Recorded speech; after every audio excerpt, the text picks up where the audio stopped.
Ya itu memang belakangan juga sempat ada yang ramai tentang kasus-kasus seksualitas di kantor kan, Kak Yova kan, yang memang juga sempat jadi perhatian banget jadi banyak orang. Tapi Yes. kemudian nih Kak Yova kalau misalnya dari pengalaman Kak Yova yang menerima banyak sekali karyawan pengen resign gitu kan, kebanyakan alasan dari mereka lingkungan atau karyawannya sendiri atau atasan justru.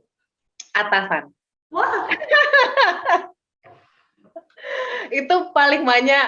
Jadi aku ya pokoknya aku langsung kasih jawabannya karena aku tahu itu yang paling banyak ya. Tanpa mikir nih. kebanyakan terus kalau dari Kak Yova pengalamannya alasan-alasan karyawan untuk resign dengan nama atasan itu kan pasti beragam ya, alasan-alasan atau ngelesnya mereka. Terus kebanyakan yang Kakak terima tuh yang kayak gimana? Permasalahan atasan yang nggak bisa diterima sama karyawan yang bikin mereka akhirnya udahlah aku resign aja gitu. Nah, kebanyakan sih karyawan tuh jujur sama aku.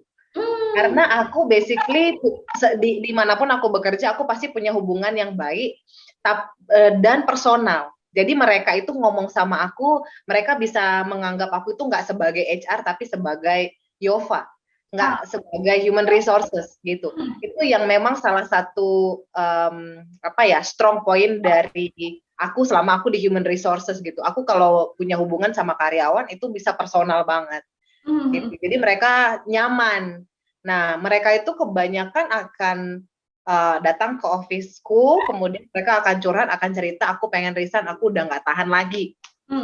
Gitu. Jadi, nah kebetulan memang kalau misalnya si atasan sudah fatal, ya of course kita nggak bisa nahan si anak kalau misalnya dia sudah pakem dengan keputusannya dia. Tetapi perusahaan kan punya polisi yang berbeda-beda ya. Polisinya kita itu kalau misalnya satu atau dua, lebih dari dua orang resign karena satu atasan, dan kita harus ngobrol dengan atasannya tersebut gitu. Kalau dia berubah, dan kita akan ngomong lagi ke karyawannya, kalau dia nggak bisa berubah ya dia harus terima kalau banyak karyawannya yang resign gitu. Jadi dia punya konsekuensi.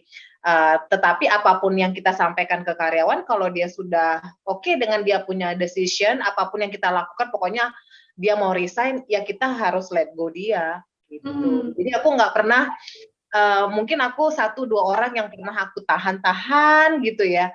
Tapi in average aku nggak pernah menahan keputusan orang. Gitu. Oke, itu tadi langsung atasannya. Iya, itu banyak banget karena perusahaan itu sehat atau enggaknya kan itu bagaimana atasan memberikan contoh, memberikan influence karena dari atas ke bawah gitu. Karena kan anak-anak tuh perlu dikasih tahu, perlu diajarin, perlu diarahin. Tapi kalau atasannya nggak bisa ngarahin, ya udah di atas toksik, di bawah juga nggak tahan. Gitu. Dan menurut aku memang alasan orang resign itu salah satu top 5-nya itu atasan gitu, karena mereka nggak resign karena perusahaan, tapi mereka resign karena atasan. Perusahaan kan nggak salah apa-apa nih, perusahaan tetap ya gaji dibayar, peraturan tetap jalan, kamu kerja tetap kerja, tapi atasan yang dia berhubungan setiap hari, memberikan pekerjaan, dia berinteraksi, pasti ada di situ tense-nya ya yang membuat dia resign. Terima kasih sudah nonton. Jangan lupa like, subscribe, dan share ya.